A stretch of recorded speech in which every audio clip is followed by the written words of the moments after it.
Welcome student. आज हम class 8 science उसका chapter 1 crop production and management उसके बारे में डिस्कस करेंगे। पार्ट 1 और पार्ट 2 जो है पूरा एनसीईआरटी टेक्स्ट बुक जो है उनके हिसाब से मैं बनाऊंगा, मतलब उन पे कॉन्सेंट्रेट करूंगा। पार्ट 3 जो है हम क्वेश्चन आंसर के ऊपर डिस्कस करेंगे। ओके, तो डायरेक्टली ये चैप्टर हम स्टार्ट करते हैं। प्रेजेंटेशन में मैंने बहुत सारी क्रिएटिविटी की हुई है। यहाँ पे आपको एनसीईआरटी की पूरी जो टेक्स्ट बुक है उनके ऊपर ही मैंने बनाया हुआ है। यहाँ पे टेक्स्ट बुक आप देखोगे तो जब पढ़ोगे तो उसको आपको पता चलेगा कि उसमें स्टोरी वाइज वो चलता है, लेकिन हमें इंपॉर्टेंट जो है एग्जाम में वो सिर्फ जो हमारे टेक्स्ट बुक में जो इंपॉर्टेंट चीज़ है वही पूछी जाती है। ओके, तो डायरेक्टली वही चीज़ जो है इंपॉर्टेंट वही मैंने उसका प्रेजेंटेशन बनाया हुआ है, तो आपको एक्स्ट्रा कुछ करना पड़ेगा नहीं। जो एक्स्ट्रा होगा मैं आपको बताते जाऊँगा। पहली स्लाइड जो मतलब इंट्रोडक्शन के बारे में है कि 10,000 BC, मतलब कि 10,000 साल तक पीपल वे नोमैडिक थे and they were wandering in group from place to place in search of food and shelter. Nomadic का मतलब है यहाँ पे घूमते हुए लोग जो एक जगह से दूसरी जगह फूड और शेल्टर पाने के लिए घूमते रहते थे। They ate raw fruits and vegetables and started hunting animal for food. वो जो है कच्चे फूड खाते थे और एनिमल का शिकार भी करते थे अपने खाना पाने के लिए। बाजू में जो एग्रीकल्चर की डेफिनेशन दी हुई है वो एक्स्ट्रा नॉलेज के लिए है, ये टेक्स्ट बुक के रिलेटेड नहीं है, तो ये आपका नॉलेज भी बढ़ाएगी, तो ये इस तरह से इम्पोर्टेंट रहेगी। जब कोई इमेज जो है टेक्स्ट बुक की होगी तो मैं आपको पहले नोटिफाई कर दूंगा, तो आपको लर्न करके याद रखना है। नेक्स्ट स्लाइड में है, जब when plant of same kind are cultivated at one place on a large scale it is called crop. मतलब कि क्रॉप की डेफिनेशन बताई हुई है कि एक ही टाइप के प्लांट्स को अगर एक जगह पे हम कल्टिवेट करते हैं बड़ी मात्रा में तब उसको क्या बोलते हैं, क्रॉप। उसका एग्जाम्पल भी यहाँ पे दिया हुआ है। For example crop of wheat means that all the plants grow in the field are that of wheat. मतलब कि जो भी व्हीट मतलब गेहूँ के जो प्लांट्स हो गए उसको हम कल्टिवेट करेंगे फील्ड के अंदर, तो उनको क्या बोलते हैं, उसका क्रॉप।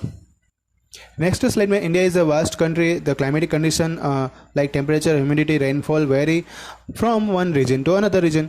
मतलब कि इंडिया जो है बड़ा कंट्री, यहाँ पे जो क्लाइमेटिक कंडीशन है, टेम्परेचर, ह्यूमिडिटी, रेनफॉल है, वो हर एक जगह पे अलग अलग रहता है। Despite of this diversity two broad cropping pattern can be identified. यहाँ पे ऐसी डाइवर्सिटी होने के बावजूद भी यहाँ पे दो टाइप की पैटर्न जो है क्रॉपिंग पैटर्न यहाँ पे हम आइडेंटिफाई करते हैं। उसमें दो टाइप उनके हैं। पहला टाइप है उसका खरीफ क्रॉप और दूसरा टाइप है रबी क्रॉप। तो पहला उसमें आ रहा है kharif crop. The crop which are sown in the rainy season are called kharif crop. The rainy season in India is generally from June to September. मतलब जो क्रॉप हम रेनी सीजन में, जो फसल हम जो है रेनी सीजन में ग्रो करवाते हैं, ये जो रेनी सीजन है इंडिया में जनरली जून से और सितंबर तक रहती है। उसके एग्जांपल यहाँ पे दिए हैं, पैडी, मेज, soybean, groundnut and cotton kharif crop है। नेक्स्ट स्लाइड में आ रहा है रबी क्रॉप। रबी क्रॉप जो है वो विंटर सीजन में ग्रो किया जाता है, मतलब अक्टूबर से मार्च के बीच में, उनको रबी क्रॉप बोलते हैं। यहाँ पे example of rabi crop are wheat, gram, pea, mustard and linseed, उसके एग्जांपल दिए हुए हैं और इसकी इमेज जो है बाजू में बताई गई है। नेक्स्ट स्लाइड में है basic practice of crop production. उसमें यहाँ पे 7th प्रैक्टिस हम देखने वाले हैं। पहला है प्रिपरेशन ऑफ सॉइल, नेक्स्ट है sowing, adding manure and fertiliser, irrigation, protecting from weed, harvesting and storage. Next slide में आ रहा है preparation of soil.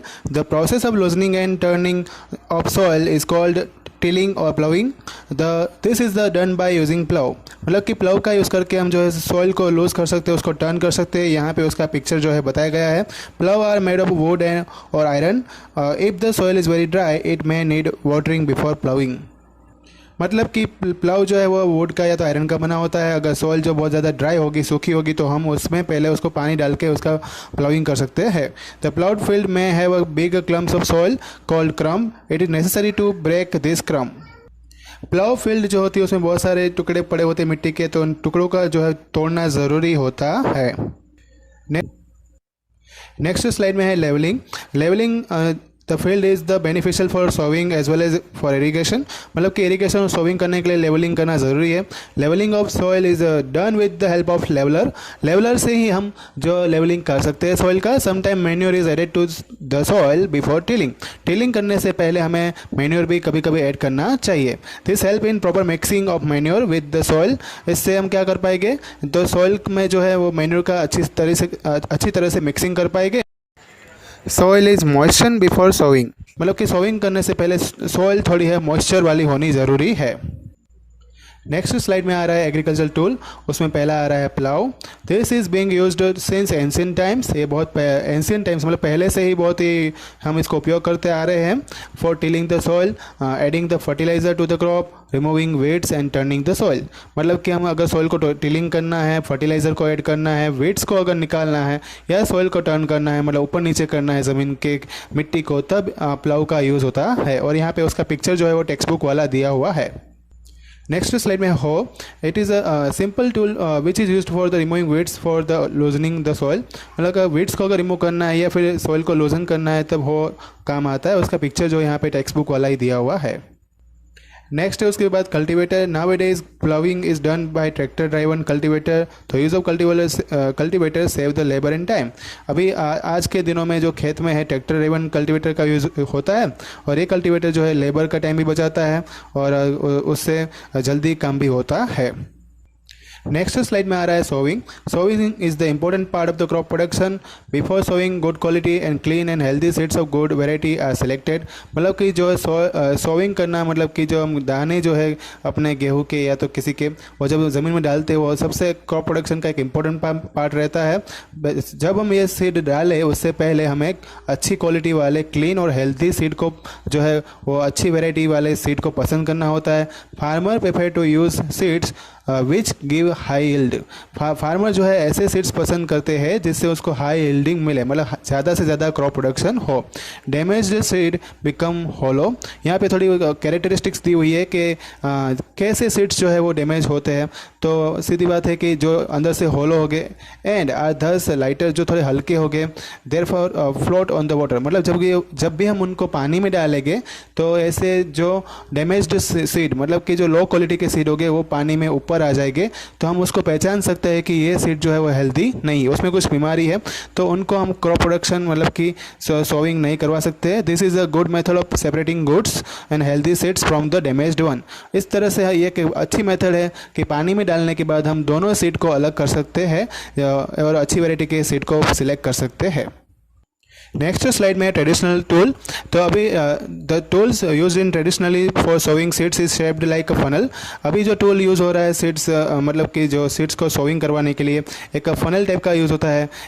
The seeds are filled into the funnel. Seeds को फनल के अंदर डाला जाता है। पास्ड डाउन थ्रू द 2 और मोर पाइप्स हैविंग शार्प एंड। उसके जो एंड होते हैं वो एकदम शार्प एंड होते हैं, मतलब वहाँ से जो दाने हैं वो ज़मीन के अंदर जाने वाले। This end pierce into the soil, और वही एंड जो है उसका ज़मीन में जाके ओपन होता है एंड प्लेस सीड देयर। मतलब कि जहाँ पे दाने हैं वो वहाँ पे जाके अंदर चले जाएंगे ज़मीन के अंदर। नेक्स्ट स्लाइड में है seed drill. Nowadays seed drill is use for sowing with help of the tractors. अभी सीड ड्रिल का भी यूज़ ज़्यादा होता है कोई भी सीड को सोविंग करवाने में, क्योंकि इसमें ट्रैक्टर होता है। This so the seeds uniformly eight equal distance and depth. ये अगर हम यूज़ करते हैं सीड ड्रिल तो उससे अपने सीड जो है वो एक यूनिफॉर्मिलिटी मतलब कि समान डेप्थ पे और डिस्टेंस पे ही ग्रो होना शुरू करेंगे। तो यही एक कंपैरिजन है। जो फनल वाला होगा उसमें जो सीड में जो डिस्टेंस रहेगा वो सेम नहीं रहेगा, लेकिन यहाँ पे डिस्टेंस भी सेम रहेगा और डेप्थ भी सेम रहेगी। यहाँ पे मैंने स्पेशली आपके लिए एक पिक्चर बताया हुआ है कि जो फार्मर्स जो है वो अपने हाथों से भी कभी कभी सीड को जो है ग्रो सोविंग करवाता है। तो ऐसी मेथड भी इंडिया में बहुत जगह पे अभी भी यूज़ हो रही है, क्योंकि अपना जो इंडियन फार्मर्स जो है अभी भी बहुत ज़्यादा पुअर है। नेक्स्ट स्लाइड में है adding manure and fertiliser. The substance which are added to the soil in the form of nutrients for the healthy growth of plant are called manure and fertiliser.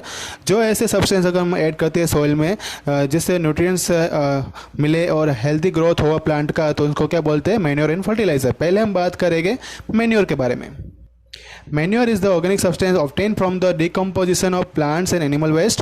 Manure जो है कि organic substance होते हैं। Organic मतलब क्या है? जिसके अंदर कार्बन होता है। तो कार्बन बेस्ड जो सब्सटेंस उसको बोलते हैं मैन्योर, जो हमें एनिमल और प्लांट वेस्ट का डिकम्पोजिशन करने के बाद मिलते हैं।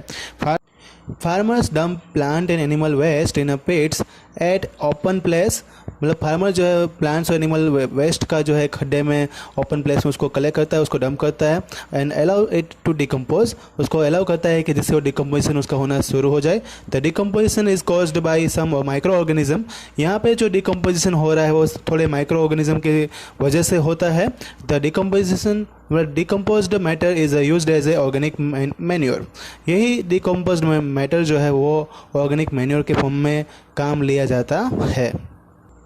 नेक्स्ट स्लाइड में fertiliser are chemical which are rich in particular nutrient. Fertiliser जो है वो केमिकल सब्सटेंस होते हैं जो पर्टिकुलर न्यूट्रिएंट्स रखते हैं। Fertiliser are produced in a factory.